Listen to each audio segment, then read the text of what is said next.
Dear Father in heaven, we are grateful to come together today to spend time working on the public's business, and we ask for guidance and wisdom as we do so. We say this in the name of Jesus Christ. Amen. Amen. I pledge allegiance to the flag of the United States of America and to the republic for which it stands, one nation, under God, indivisible, with liberty and justice for all. All right, we have one business item today, the final site plan PDO for Porter Lane Estates. Mr. Eggett? Ms. Deweese? Ms. Deweese on this one. All Fire right. away. So just a quick synopsis. The applicants Greg and Troy are requesting a final site plan approval for the proposed residential subdivision under the plan development overlay.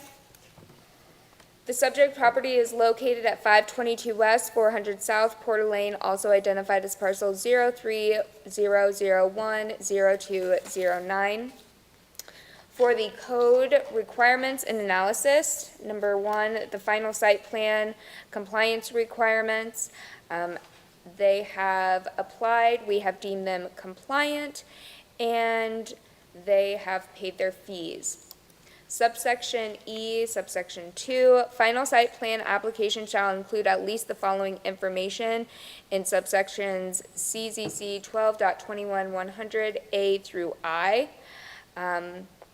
So including in these packets, the associated subdivision plat, which was shown one additional parcel.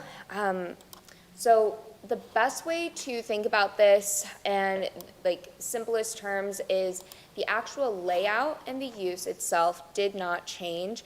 It was just a more of a security measure and a safeguard for the residents who are going to be part of that subdivision in the future. So originally we did not have parcel A, and I might be able to pull it up. Here we go. Let me try to zoom in a little bit. Sport court. Yep. Right. So parcel A is the sports court, and we originally did not have that parcelized out, and it was originally part of Lot 3 and Lot 4. And in previous applications, there could have been disputes for Lot 3 and Lot 4, maybe not in Centerville, but Mike brought up that in other cities he's seen this. So to alleviate that for the future residents, what we decided on doing is parcelizing out the sports court and making it its own parcel, so then at no point can Lot 3 or Lot 4 encroach on that in the future. That really is the only deviation from the original approved site plan. The applicants addressed all of the requirements that the Planning Commission recommended that the Planning Commission had terms for in the conceptual site plan. So with that being said, we looked then at the next approval process, and those are the actual standards for approval for the final site plan. And the final site plan, once again, the layout outside of the staff's direction, as noted above, it did not change. We addressed all of the conditions for the approval by the previous city council meeting on August 5th, 2025.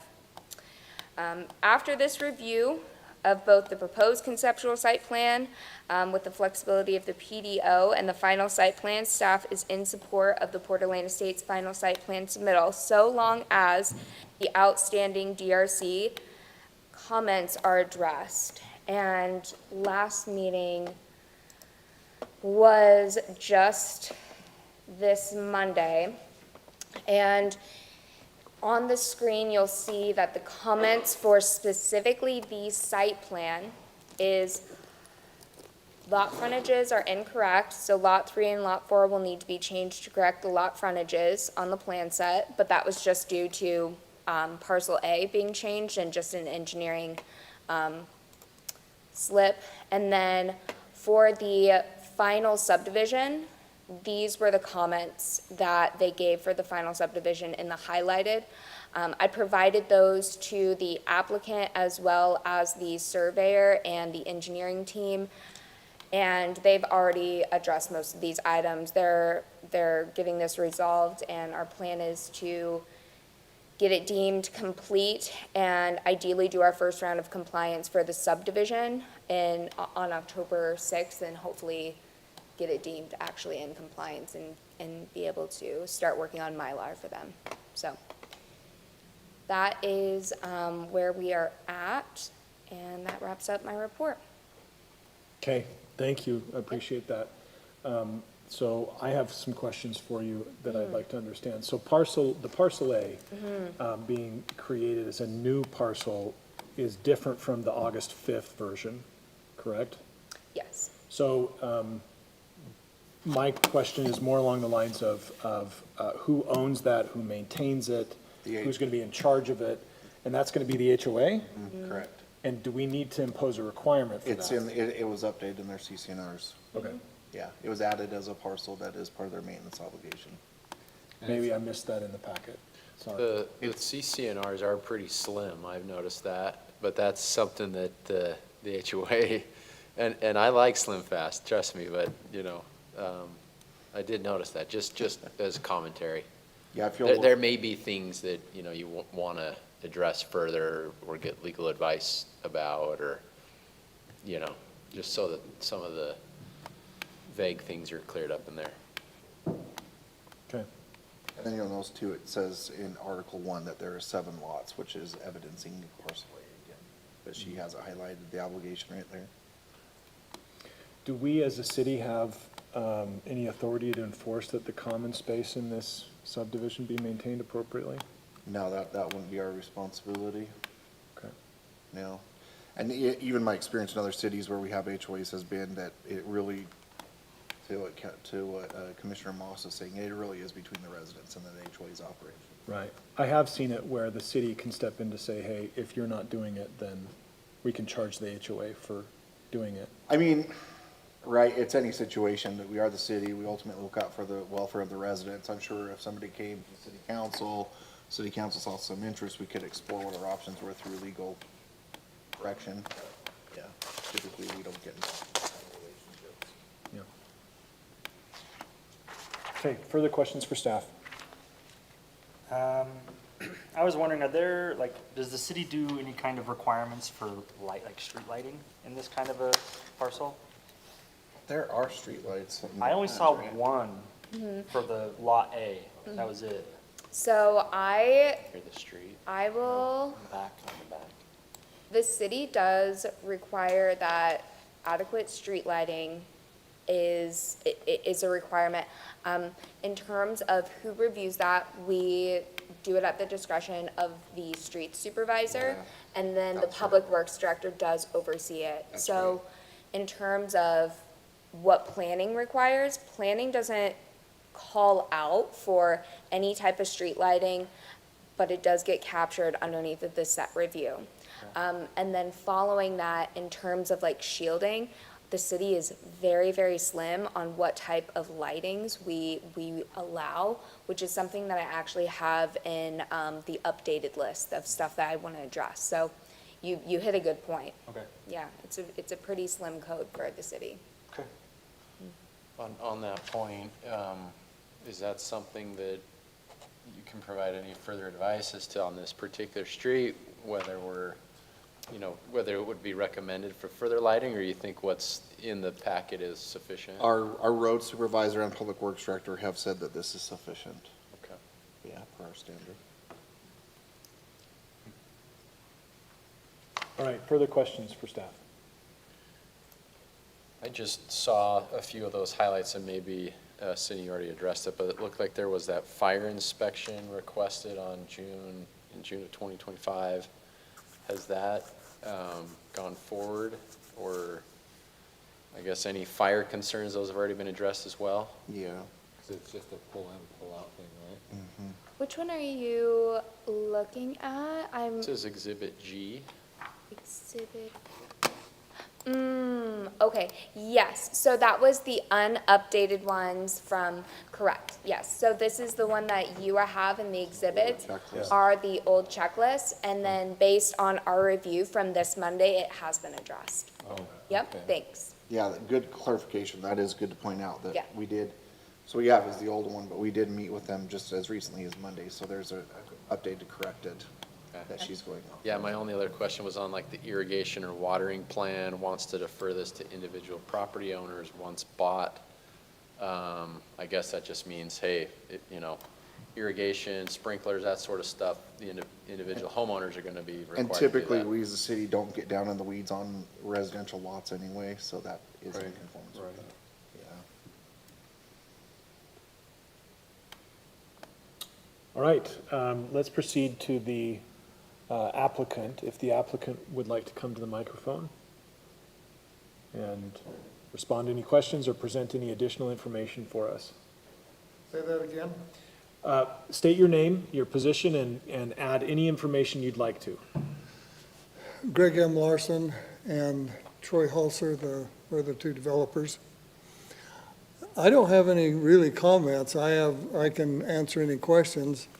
I think that Sydney's done a great job explaining everything and where we're at. There's been some things that have taken place since the last meeting where we went through some things on the stormwater, and that's all resolved. So I feel like they've been very, very thorough, a little too thorough. But we're glad to be where we're at. Yeah. Okay, questions for the applicant?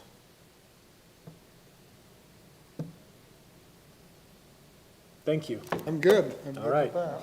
We are now going to proceed to the public hearing phase. I'll open up I don't the, think this one's a public hearing. yeah, because we're just doing an administrative. Yeah. All right, we are in a public meeting. Yeah. And I will proceed forward to any further questions from the commissioners to anybody at this point that is relevant to the question in front So of this is us. remaining a sports court, Not am I about seeing like, that? what's the Yes. purpose of life? Even though like within the you know the answer. exhibit I'm looking at, it appears that it's the exact same sort of sideways lines as the road. It is the office, oh, Parcel A above there Yes. looks like it's still a road. yeah, that is Am I, so that middle spot's gonna be the, It's not a road, though. It's a sport court. It'll be poured as concrete for, or whatever the appropriate surface is for pickleball use. okay. Yes, so- Okay, so- it just looked like now it was a T, No, that's, a lowercase It's t its going own- up as a road, and I wondered about like, if we're remaining a road, or we have, but we're not. No, so I understand why it was crosshatched up that way, and it's because the road is actually part of a PUE and SAE easement, and then that is included in the easement. But if What you is look, an SAE, sorry? Safety access. yeah. Okay. But so- if it's a sport court and there are fences and poles in the way, how does that function as an SAE? guys got me on that one.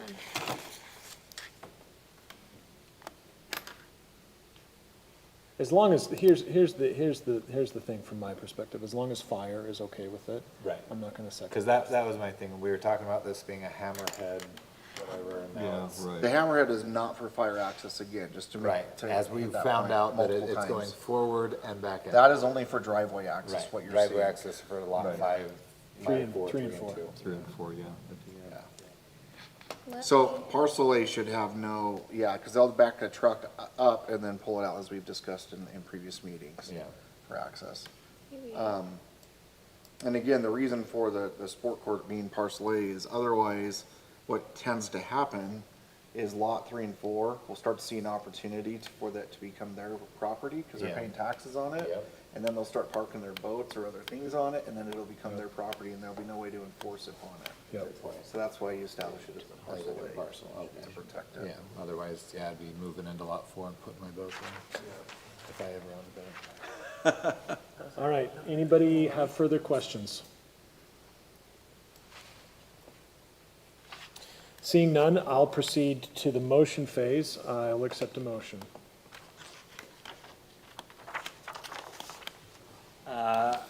I'll make a motion for the planning commission to approve the proposed final site plan for the property located at 522 West Porter Lane, 400 South, contingent on the following conditions for approval, 1 through 3. And then due to the following findings for actions 1 through 5. I have a motion. I second. I have a second from Commissioner Jorgensen. Any discussion on the motion? Seeing none, we'll start down here. Aye. Aye. Aye. Aye. Aye. That passes unanimously. One quick thing I'd say just after, just so again you know, we are still working obviously on the final subdivision plat. That is an internal administrative review with the DRC, and ultimately the zoning administrator, which is me, will give the final approval if and when it meets the requirements of code to do so.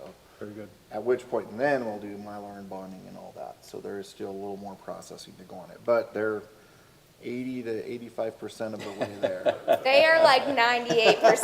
They're 98%, they're fine.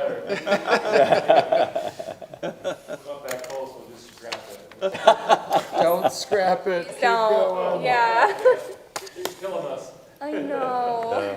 All right, moving on Okay. to the, thank you, the Community Development Director's Report. Thank you. 2 items. The first one's a pretty quick item. I was discussing it off the record earlier with some of the planning commissioners, but we are moving forward with a new software within the Community Development Department. It will be hopefully more convenient, more user-friendly, and more progressive for everybody's benefit. Our current software, we've basically turned off and are no longer accepting applications. We will start out accept new applications starting on October 1st. The long-term benefit of it is that we will also move building permitting into the software, which before building permitting was just done in Word documents and Word reporting in old systems. So we actually will now have tracking software that is user-friendly for building permitting in addition to other permitting for business licensing and planning and zoning. So pretty excited about that. It could even do code enforcement reporting and form building at some point. So we're pretty excited. It'll come with a little bit of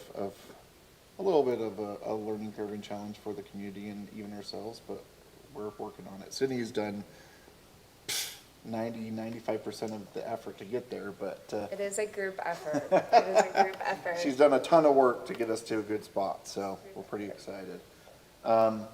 The other thing I want to note, I did tell you I would give you an update on the water conference that I went to a week ago. So I'll try to, or actually a week and a half ago. So I'll try to give you. I have notes on a notepad at the office, and I forgot to bring them with me. So I'm gonna have to go off my memory after having presented. Always to a the city dangerous council. proposition. Yep. So if you want to hear the full report, when I was more remembering my information, watch the city council meeting when I came up and reported. So if I missed something, you'll hear it there. But it was really interesting. We are in a challenging drought cycle for the state of Utah. One thing that I thought was really interesting, key learning fact is there actually are 2 periods of water collection in the state of Utah. And a lot of people don't think about that. They think just winter is your only water collection, but monsoon season is a secondary water collection phase, believe it or not. And monsoon season accounts for your intermediary water to keep the soils from being too dry and the plants from being too dry, so they go dormant sooner. And so the state of Utah has, I think there's 4 or 5 water basins, but the one that tracked monsoon season, because there's such a large portion of it, they control access to the Colorado River Basin, and that's the Central Utah Water District. They did some programming and estimates on monsoon season totals, and their original modeling was showing 22% monsoon season, 22% of normal monsoon season water coming into the Colorado River Basin. It came in at 2%. So that was pretty tough to hear. What that means is now all the plants, all the natural needs are going to take the water even more willingly and readily and basically take it before water can get into the Colorado River Basin. So what that could mean is even if we got an earlier amount of moisture in the winter, which we hope for, the plants will absorb what they need to before it starts going to watersheds. And so, not good, right? The other reason that you want a lot of water in the winter is so that when the plants come out of dormancy, they don't need to take as much because the soil can be saturated in the water, and then it'll go into our watershed. Now, this is interesting. We, in the state of Utah, and I guess humans generally use only 5.4% of the water intake that comes every year because of all the natural taking of the water before it can get to the watershed, which is interesting. 5.4%? 5.4% of the water that's accumulated is all we get in our watersheds every year. And we're trying to do more, I know. Yeah, trying, Let's and use then, everything. and we have a taker now because originally about 2 or 3 years ago, there was a lot of discussion about water reuse projects throughout the state of Utah. But then we had another challenge come up, which is the Great Salt Lake, right? So because of the Great Salt Lake Czar and the Great Salt Lake Authority and those moves that have been made over the last 3 years, water reuse projects can no longer be developed in the state of Utah. So we have even a tighter constraint of how we get and use our water in the state of Utah, right? So you can see how a lot of these water districts start to consider what are our options. We can't go and use gray water reuse. We have to let so much water go out to the Great Salt Lake per the water rights that the Great Salt Lake is entitled to, and just for the natural welfare of the community. And then we have all the plants taking our water resource, especially in very lean, drought-heavy years. So are you saying like gray water, like when the Like, South Davis Sewer It's called District, consumptive water. they get the water, refine it, they have to put it into the Great Salt Lake? Well, yeah, so now, like your consumptive water, the idea was, let's say you literally take a drink of water and you pour some out and it goes down your drain, right? That's consumptive water. Well, that water, there had been some ideas, again, before this Great Salt Lake push, to create facilities that would take that consumptive water that's fairly clean, Right. refine it, the impurities, and then reuse it at least for irrigation, if not other things, right? Sure. You would consume it again, but then it would create a secondary option where you're not taking from the water Yeah, that you need yeah. for other things, right? But that no longer is an option because the Great Salt Lake is so low. Another thing that was interesting is the Colorado River Basin is in a 7-state compact that dates back to, I think it's 1935, if I remember my history right. And California has an eminent right in the lower basin to get, what was it? I want to say it's like 1.4, I can't remember what it is. It's some really high number, but they're entitled to the first dibs on it, guaranteed, before other states can take the water from that lower basin. Now, that doesn't affect Utah as much, but it kind of does because we can only take 27% of the Colorado River Basin water that we receive through our state, and then we have to let the rest go downstream because of how all the water comes into that basin. The reason I tell you about that is you think about that now on a community by community basis within the basins themselves, right? We're talking the state, but it's kind of a similar thing where the water districts have to figure out how to divvy up the water that is available. So our obviously water basin is Weber Basin water. So what we learned then is if Mother Nature won't provide water like we need her to, then what do we do, right? And so there's been a lot of discussion about how can communities participate in water conservation efforts and such. So I already alluded to this before I even went to the conference, that I'm being asked to look at doing a water conservation ordinance update. I've drafted, with the assistance of some guidance from Weber Basin. It's actually, we have to do either way because the state of Utah did a new bill just this year that talks about adding water conservation policies within your landscaping ordinances. There's 4 required standards that the state of Utah has put in place. Weber Basins is just a little more intense. And so I put together a draft that currently is being reviewed by Weber Basin, and then our city administrator is looking at it. The reason I tell you that obviously is that will be forthcoming as a discussion item, and then probably a public hearing consideration, and hopefully work its way to the city council for consideration. But I wanted to make sure you understood the gravity, at least of what I heard, as best I can communicate it to you, that we even with a really bad monsoon season, it only exacerbates our drought conditions. And they're hopeful.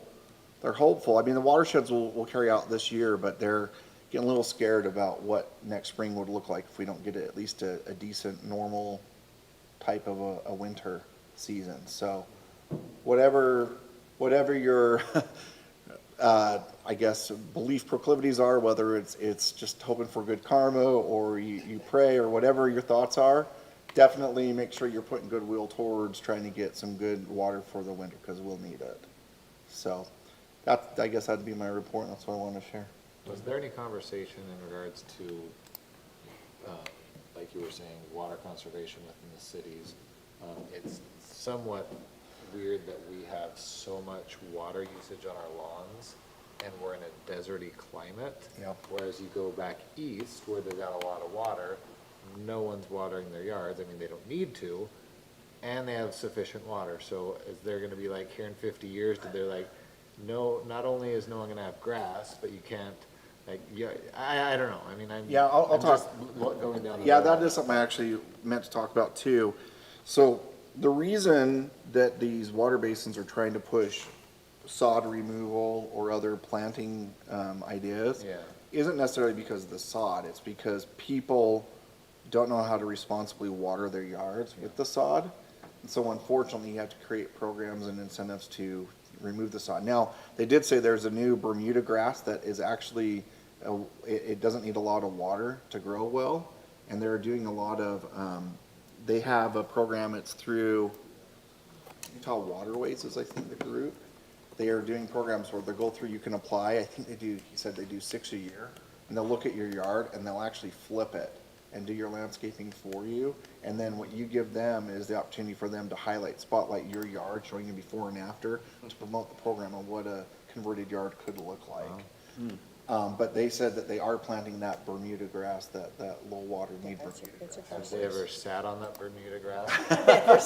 It's a new hybrid, so I don't know if maybe the blade isn't as sharp. I don't have know. Kentucky bluegrass in my front yard, and we mowed the lawn today Yeah. and laid in it, and I was like, oh, this is I get it. Maybe the hybrid's a little softer. I had the same thought. I don't know. I wanna test it. I don't know.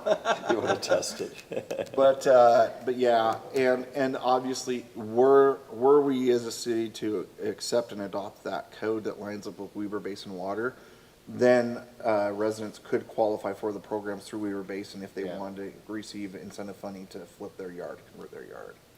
So that is. And I think our green spaces, we have a lot of grass. You go down to parks like in Utah County, it's not that way. No. They've got nice shade structures and splash pads and things of that nature. I mean, our community park, no disrespect, but there's so much grass.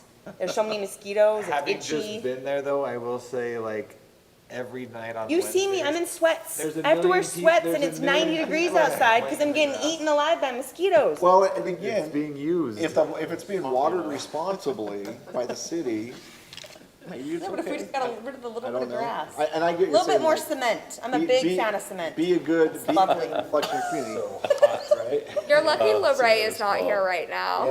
Yeah, She loves cement. Oh. urban heating. Urban We heating, won't go to there. Phoenix. I was gonna say. Go there, but All right, Anyway. calling the meeting back to order. yeah. Just a question on that, Mike. So like, if that ordinance or code does get passed, are we gonna have to like analyze water usage with these applications that come through? No, Or is that something that? that's the beauty of it. Weaver Basin said that we don't have to go out, I'm not gonna go out and look at a residential homeowner's yard and say, oh, that's 35%, but that's not, right?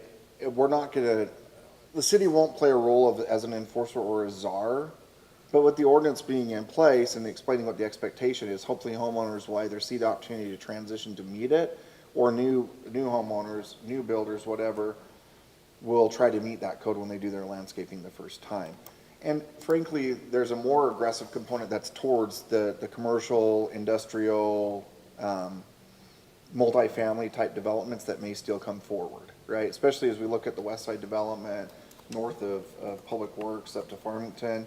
If we got a code in place, all that property, which right now is frankly borderline wetlands, some of it is wetlands, could maybe continue with a similar landscape, but a curated landscape design that meets that, rather than a bunch of businesses come and say, oh, I'm just gonna put sod everywhere because it's cheap and I can, right?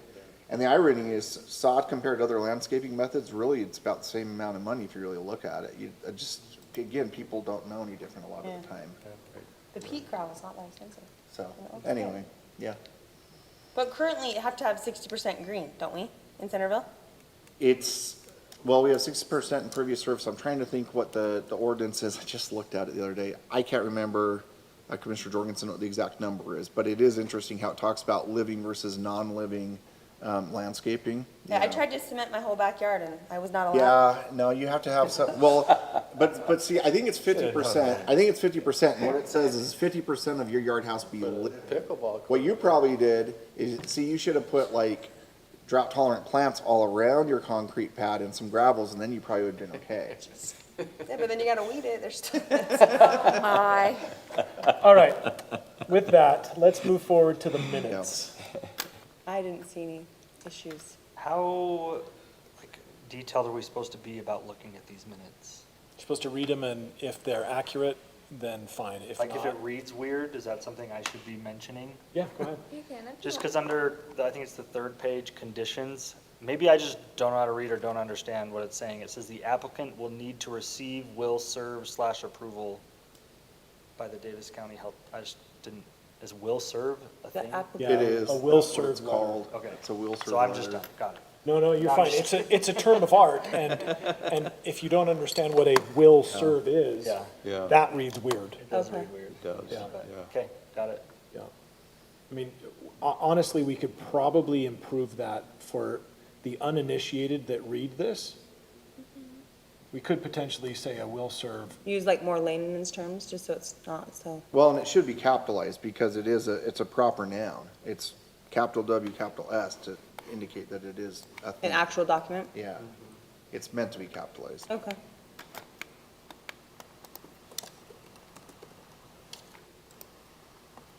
Good eye, Elaine, good eye. Thanks. And that extra space in between will and serve, that's just. I tell you what, Oh, now I see actually why it's doing that. Full It's justification. Probably It's justified. justified full. Yes, there you go, yeah. Continue. I'm fine with it as written. Does I- anybody have any strong feelings about modifying it? No, Okay, now that I understand what it good is. discussion. Anybody else on the minutes? I'll make the motion to approve if you're I second the waiting motion. for one. Okay, Nice work, guys. I have a motion And a second. and Normally you say, tightly Take on a its motion. heels. Second, all those in favor say aye. Aye. And now I'll take a motion to close. I'll make the motion to close.